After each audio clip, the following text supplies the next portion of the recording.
साइंसदान बहुत टाइम से हमारी जमीन और वीनस की एवोल्यूशन कैसे हुई, इस सवाल का जवाब ढूंढने की कोशिश कर रहे हैं। जैसे कि हम जानते हैं कि ये दोनों सितारे अरबों साल पहले बनना शुरू हुए थे और एक टाइम ऐसा भी था जिस वक्त वीनस इस तरह दिखाई देता था। तब इस पर हमारी जमीन की तरह के पहाड़, समुद्र और दरख्त भी मौजूद थे। ये एक बहुत ही खूबसूरत सितारा था जिस पर शायद कोई लाइफ मौजूद हो, लेकिन वक्त के साथ साथ ये हैरानकुन हद तक चेंज हो गया। ये इतना चेंज हो गया कि यहाँ पर किसी भी किस्म की लाइफ का होना मुश्किल ही नहीं, नामुमकिन होता चला गया, क्योंकि वक्त के साथ साथ इसमें जो भी चेंजिंग आई उनसे इसका टेम्परेचर और प्रेशर बेहद बढ़ गया। लेकिन अगर इसकी निस्बत हम अपनी जमीन की बात करें तो इसकी कंडीशंस ऐसी नहीं है। हमारी जमीन भी वक्त के साथ साथ चेंज हुई है, लेकिन इसमें जो चेंजिंग आई है वो वीनस की तरह खतरनाक नहीं है, बल्कि वक्त के साथ साथ जमीन की कंडीशन बेहतर हुई है। जैसे जैसे इसकी कंडीशन चेंज होती गई, इसमें किसी भी तरह की लाइफ के पैदा होने के असरात पड़ते चले गए। आखिर इन दोनों सितारों में ऐसा क्या हुआ था कि एक सितारा जहन्नमी बन गया जिसे वीनस कहते हैं और दूसरा सितारा लाइफ के लिए जन्नत बन गया जिसे जमीन कहते हैं। आखिर इन दोनों सितारों में होने वाली चेंजिंग एक जैसी क्यों नहीं हुई? ये अमेजिंग इन्फॉर्मेशन आप जानोगे आज के इस वीडियो में, तो पूरी वीडियो वॉच कीजिएगा। वीडियो शुरू करने से पहले आपसे गुजारिश है कि अगर आपने हमारे चैनल स्पेस वर्ल्ड को सब्सक्राइब नहीं किया तो जल्दी से सब्सक्राइब करने के साथ साथ हमारी वीडियोस को लाइक और शेयर जरूर करें। अगर हम वीनस की बात करें तो इसकी कंडीशन को चेंज करने में बहुत बड़ा हाथ वोल्केनोस का है। ये वोल्केनो वो हैं जो आज हमारी जमीन पर मौजूद हैं। ये बहुत खास किस्म के वोल्केनोस होते हैं जो आज से बहुत टाइम पहले जमीन पर पाए जाते थे। इस तरह के वोल्केनोस मून पर भी पाए जाते हैं। चांद पर हमें जो डार्क पैचेस नजर आ रहे हैं वो इन्हीं वोल्केनोस की वजह से बने हैं, जिनको मारे कहते हैं, और इनसे जो वोल्केनोस अरप्शन होता है उसको LIP कहते हैं। LIP का मतलब है लार्ज एक्नियस परवाइंस। इस वक्त स्क्रीन पर नजर आने वाली तस्वीर में आप जमीन पर पाए जाने वाले LIPs को देख रहे हैं। इनमें से बहुत से LIP साइज में बहुत बड़े हैं। मसलन सबसे बड़ा LIP साइबेरियन ट्रैप्स है जो आपको तस्वीर के ऊपर नजर आ रहा है। ये जमीन पर होने वाले सबसे बड़े जानवरों के खात्मे की वजह से बना है, और यहाँ पर नजर आने वाला सबसे छोटा LIP डायनासोर के खात्मे की वजह से बना है।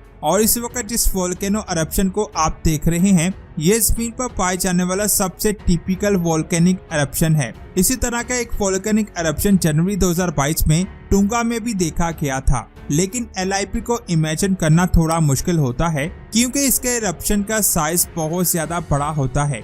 एक बार इरप्ट होने के बाद ये लाखों सालों तक एक्टिव रहता है। इस इरप्शन की वजह से बहुत ज्यादा मकदार में गैस निकलती है। ये गैस ऊपर जाकर जमा होती रहती है, जिसका असर किसी भी सितारे के एटमॉस्फेयर पर बहुत ज्यादा होता है, और साथ ही इसका असर किसी भी सितारे की बायोस्फीयर पर भी होता है। बायोस्फीयर किसी भी सितारे पर एक ऐसा अमल है जिसमें इंसान, जानवर और पौधे जिंदा रहते हैं। इन वोल्केनिक एरप्शन की वजह से किसी भी सितारे से किसी जानदार चीज की पूरी नस्ल खत्म हो जाती है। जमीन पर भी आज तक जितने भी LIPs हुए हैं उनकी वजह से जमीन पर कोई ना कोई नस्ल खत्म हुई है। यही वजह है कि इसको इग्नियस परवाइंस कहते हैं। जमीन पर एक कोलंबिया रिवर में बेजल ग्रुप के नाम से एक LIP हुआ था जो इस वक्त USA के नॉर्थ वेस्ट में है। ये हजारों सालों तक होता रहा था और ये एक बार नहीं बल्कि 2 बार हुआ था। इससे जमीन के बायोस्फीयर में तब्दीली आई थी, लेकिन इससे जमीन की कंडीशन कैसे चेंज हुई थी इसका नहीं पता चल सका।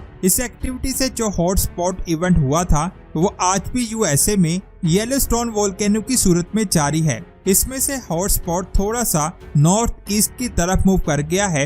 येलोस्टोन का नेशनल पार्क वोल्केनो जमीन पर होने वाला आखिरी LIP है। ये एक्टिविटी बहुत ज्यादा खतरनाक नहीं थी, लेकिन फिर भी इसे बेसाल्टिक प्रोविंस में बहुत ज्यादा चेंजिंग हुई है। इन चेंजिंग को USA के नॉर्थ वेस्टर्न पार्ट में आसानी से देखा जा सकता है। पिछले कुछ सालों से साइंसदान हॉट स्पॉट के असर को अच्छी तरह ट्रैक कर पाए हैं, जिसकी वजह से साइंसदानों को यकीन हो गया है कि ये इग्नियस परवाइंस कैसे काम करते हैं। जमीन की क्रस्ट में बहुत ज्यादा हॉट स्पॉट हैं। इन्हीं हॉट स्पॉट की वजह से बहुत बड़े बड़े एरप्शन होते हैं। और ये eruption लाखों सालों तक चलते रहते हैं। इस तरह के हॉटस्पॉट आज हवाई और आइसलैंड में मौजूद हैं। इनके नतीजे में बहुत बड़ी मकदार में मैग्मा निकलता है जो वक्त के साथ साथ खत्म हो गया, लेकिन इसका एक्चुअल मैकेनिज्म क्या है ये आज भी वाज़िया नहीं हो सका। इन इवेंट्स के जितने भी असर देखे गए हैं उनके मुकाबले में इस तरह के इवेंट्स बहुत टाइम तक स्पिन पर नहीं देखे जा सके। इसी तरह के LIP वीनस पर भी होते हैं, जिसकी वजह से वीनस की कंडीशन चेंज हो गई है, जिनके सबूत इसकी सरफेस की तस्वीरों में देखे जा सकते हैं।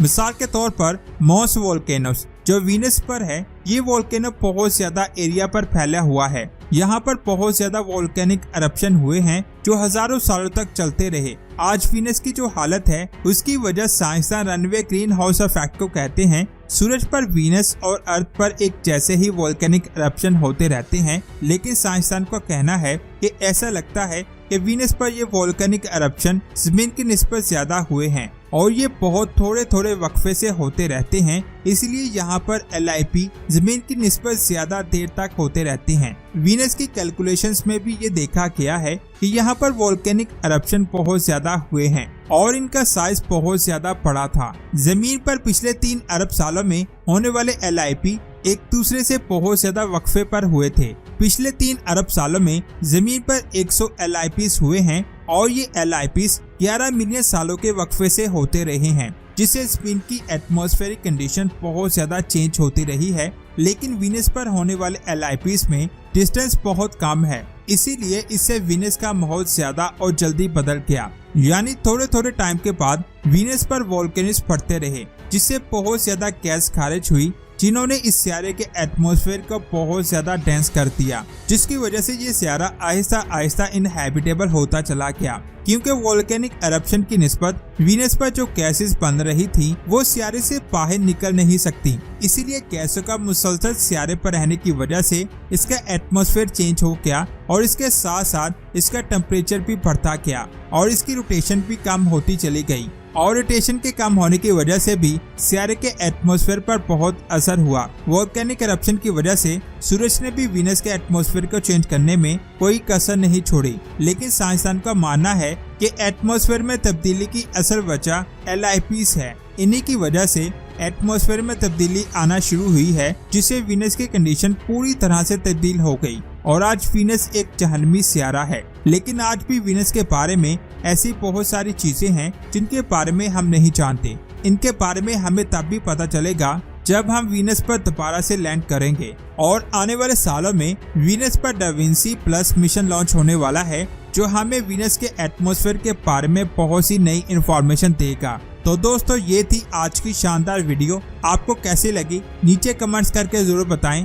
वीडियो अच्छी लगी तो लाइक करने के साथ साथ इसे लास्ट में शेयर करें और स्पेस की ऐसी ही शानदार वीडियोस को देखने के लिए हमारे चैनल स्पेस वर्ल्ड को सब्सक्राइब करके बेल आइकन को प्रेस करें। मिलते हैं एक और शानदार वीडियो में। अपना बहुत सारा ख्याल रखें। अल्लाह हाफिज।